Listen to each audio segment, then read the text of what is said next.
अब हम अपना पार्ट 4 स्टार्ट करने जा रहे हैं डिबेंचर्स का, जो कि है issue of debentures as collateral security. अब कोलेटरल सिक्योरिटी क्या होती है? जब अब इसमें क्या होता है, कंपनी ना बैंक से मतलब लोन ले रही होती है और उसको बदले में कुछ गिरवी रखवाने के लिए देना होता है। ठीक है, कंपनी ने बैंक से सपोज 10 लाख का कंपनी ने बैंक से 10 लाख का लोन लेना है, करेक्ट।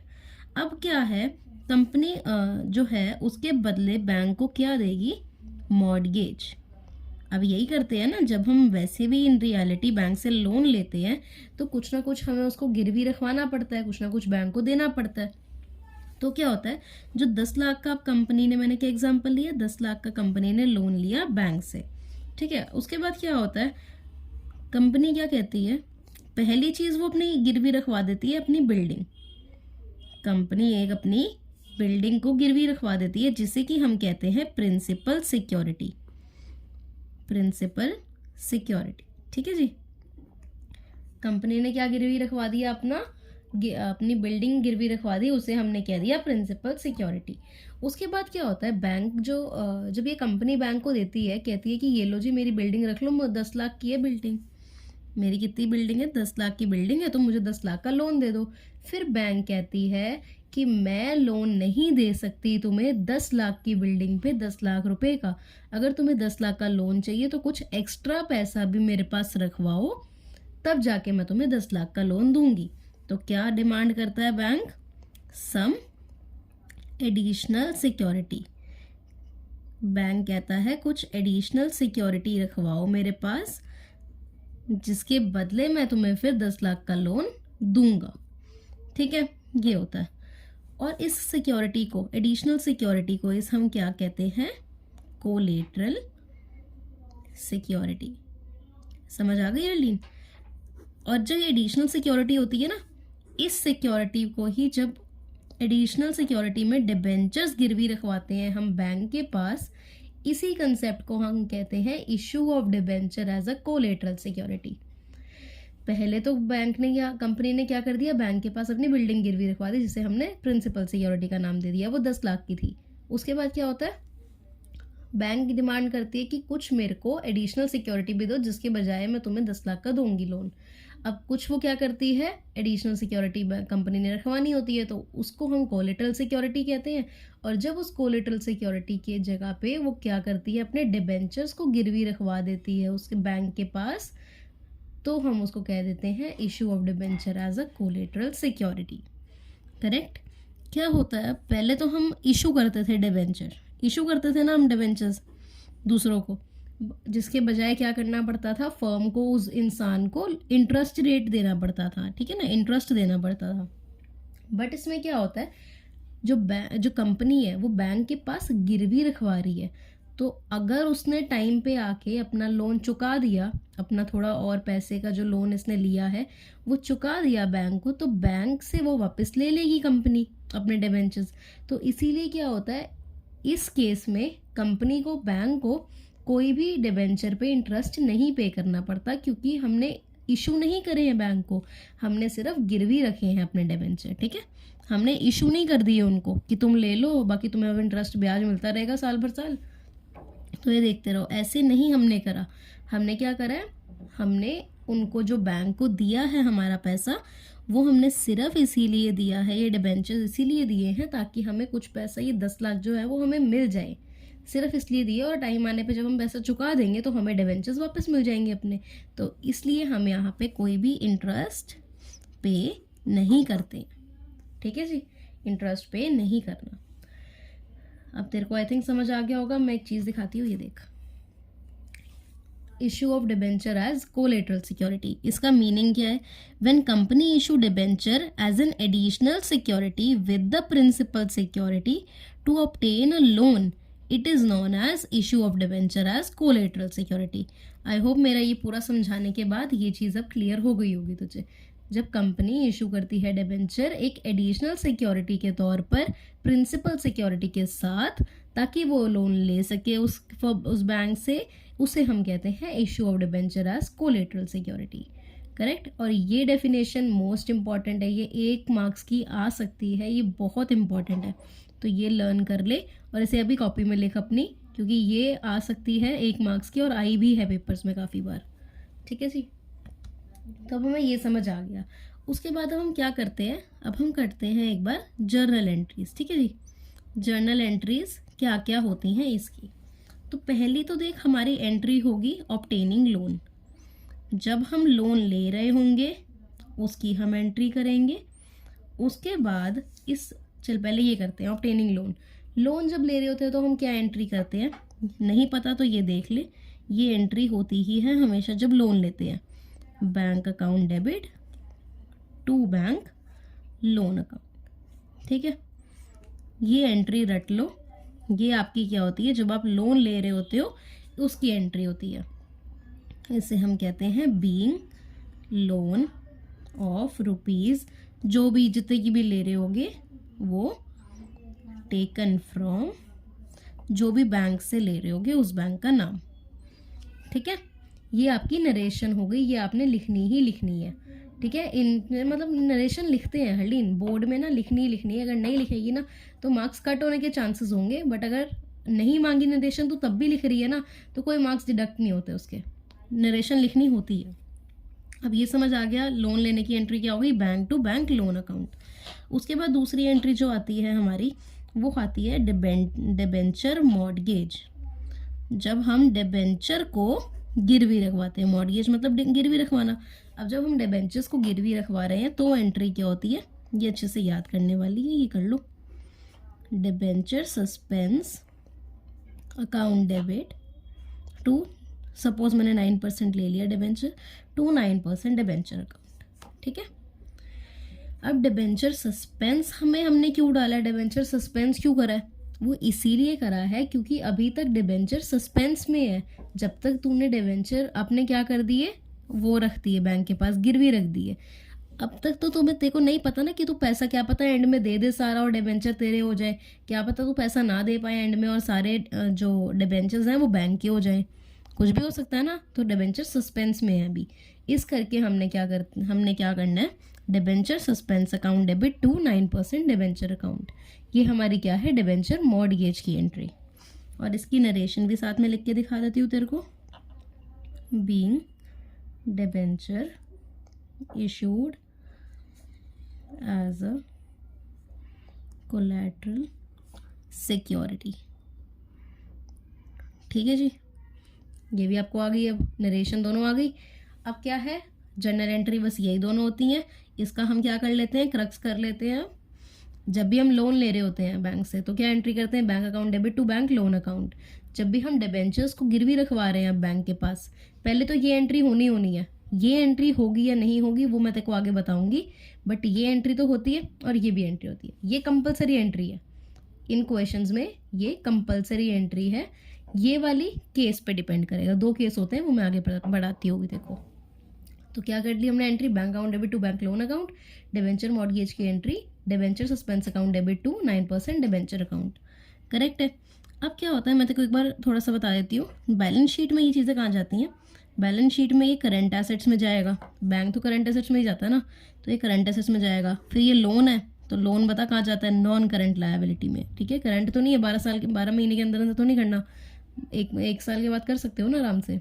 तो बैंक लोन यहाँ कहाँ जाता है, नॉन करंट लायबिलिटी में, एंड सेम एज 9% डिबेंचर भी नॉन करंट लायबिलिटी में जाता है ऐसे। ठीक है, और डिबेंचर सस्पेंस बैलेंस शीट में जाता ही नहीं है। ये कहाँ से माइनस होता है, ये डिबेंचर से माइनस होता है, डिबेंचर से माइनस करते हैं इसको। ये भी समझ नहीं आ रहा होगा, अभी थोड़ा क्वेश्चन करेंगे तो एक आ जाएगा। तो मैंने बता दिया डिबेंचर सस्पेंस कहाँ से होता है, डिबेंचर्स में से माइनस हो जाता है, और ये परसेंटेज डिबेंचर कहा जाता है। ये देखो याद करने वाली चीज़ नहीं है, ये सिर्फ एक नॉलेज के लिए बता दिया मैंने।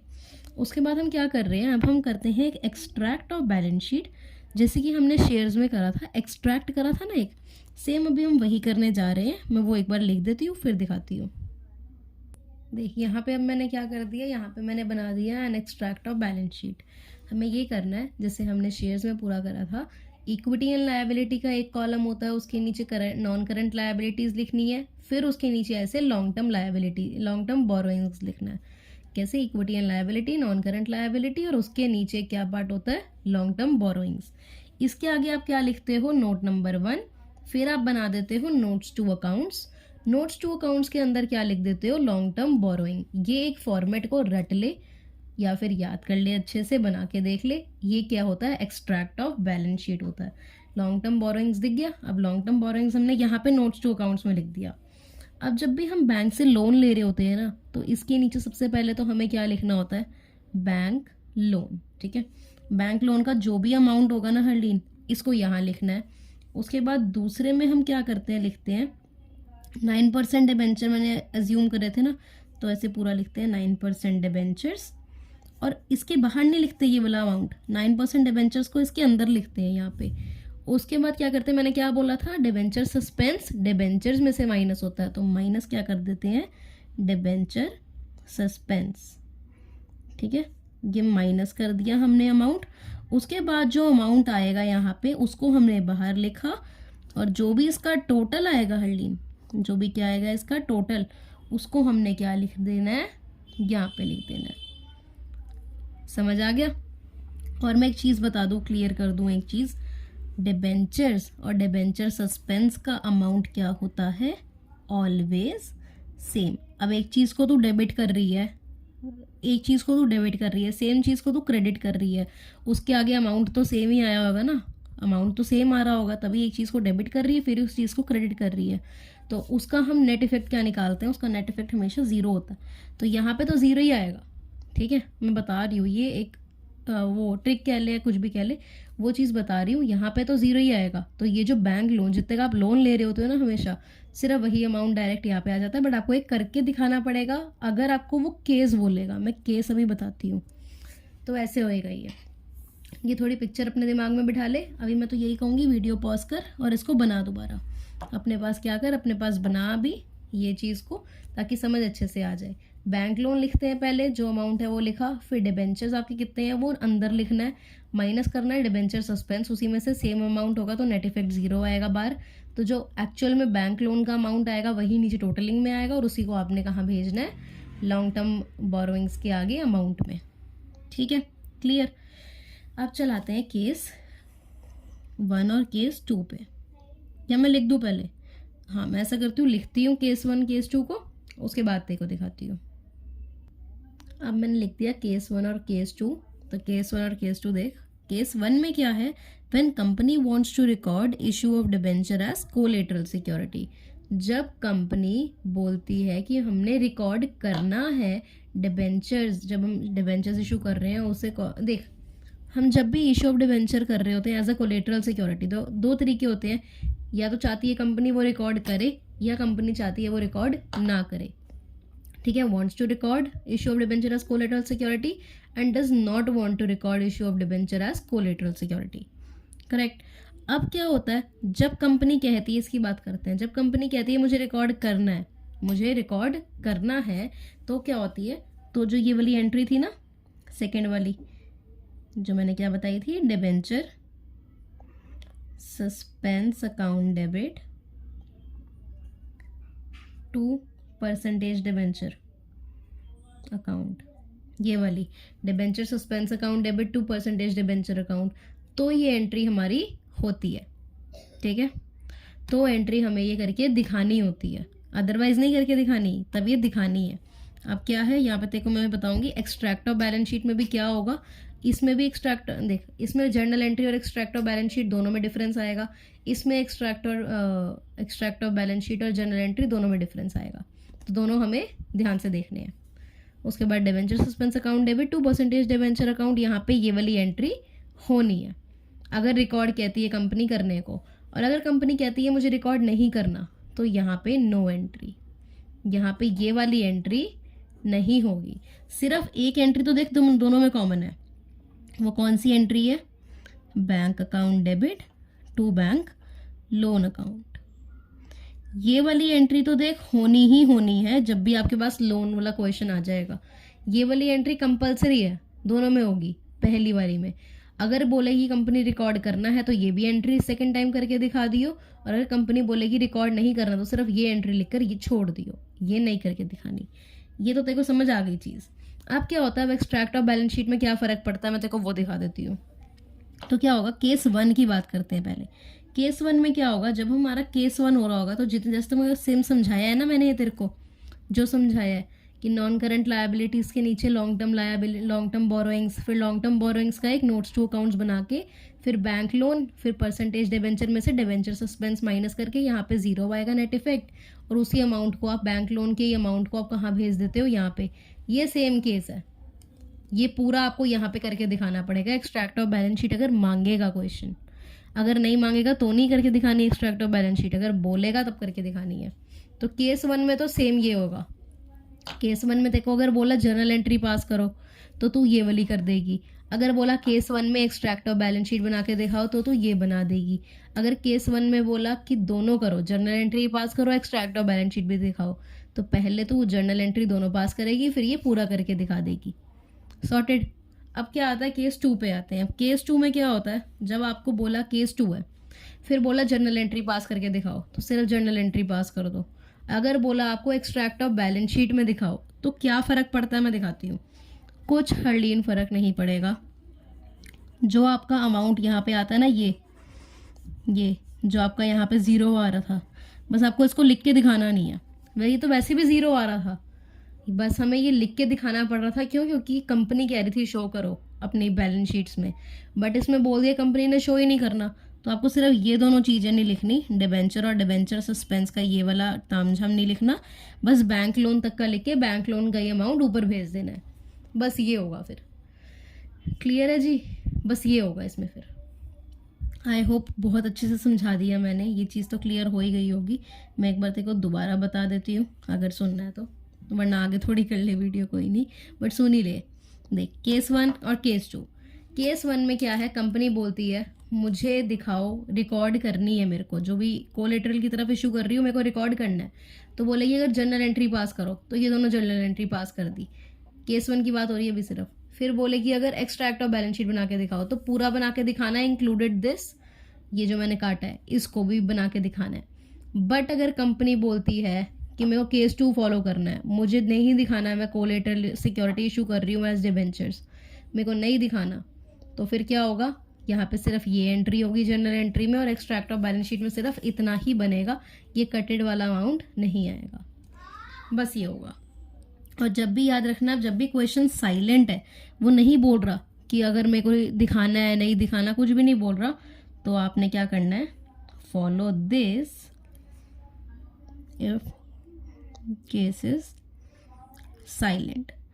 अगर वो साइलेंट है क्वेश्चन केस के बारे में, तो आपने केस 1 फॉलो करना है, जो कि आप क्या एज्यूम करके चलते हो कि रिकॉर्ड करना है, हमें अपनी जर्नल एंट्री और एक्सट्रैक्ट में भी रिकॉर्ड करना है, तो आप ये एज्यूम करके चलते हो।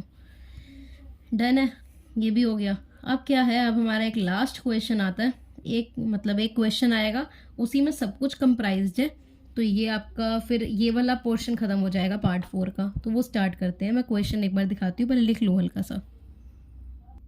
अब हम क्या करते हैं, अब हम नए वाला लास्ट एक क्वेश्चन शुरू करते हैं, इसी में सब कुछ है, इस जो भी समझाया अभी तक मैंने। S Singh limited obtained a loan of 5 lakh from state Bank of India at the rate 10% per annum interest rate. हमें इंटरेस्ट से तो लेना देना नहीं है अभी हेडलीन, तो इंटरेस्ट को तो हमने कुछ करना नहीं। पर जब मैंने देखा कि यहाँ पे लोन की बात हो गई है, लोन ले रहे हैं, तो एक एंट्री तो मेरे को लोन की समझ आ गई, bank to bank loan account होएगी 5 लाख से।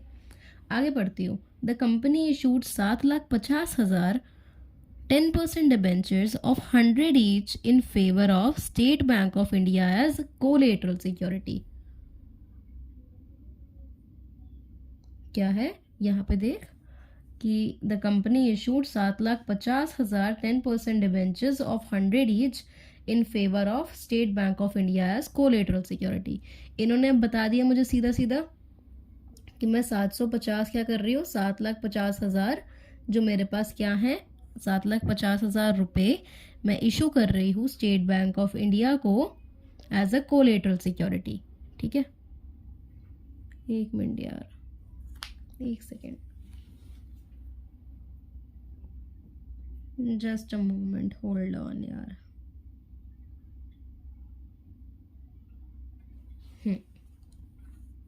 ठीक है, ये देख, ये मुझे पता लग गया कि मैं क्या इशू कर रही हूँ एज कोलेटरल सिक्योरिटी। तो अब ये चीज़ हो गई। अब आते हैं आगे पास जर्नल एंट्रीज वगैरह वगैरह। केस ए है ये और एक केस बी है। तो केस ए में क्या कहते हैं, when company decided not to record. A वाला केस कौन सा है, कंपनी कह रही है नॉट रिकॉर्ड, इसमें कह रही है यस रिकॉर्ड करो। यहाँ पे बी पढ़ ले, when company decided to record, यहाँ पे कह रही है नॉट टू रिकॉर्ड। जब रिकॉर्ड नहीं करनी तब क्या होता है और जब रिकॉर्ड करनी है तब क्या होता है, तो आपको वो देखना है। अब पहले देख, मैंने क्या बताया था, एक एंट्री तो होनी ही होनी है, वो कौन सी, बैंक लोन की।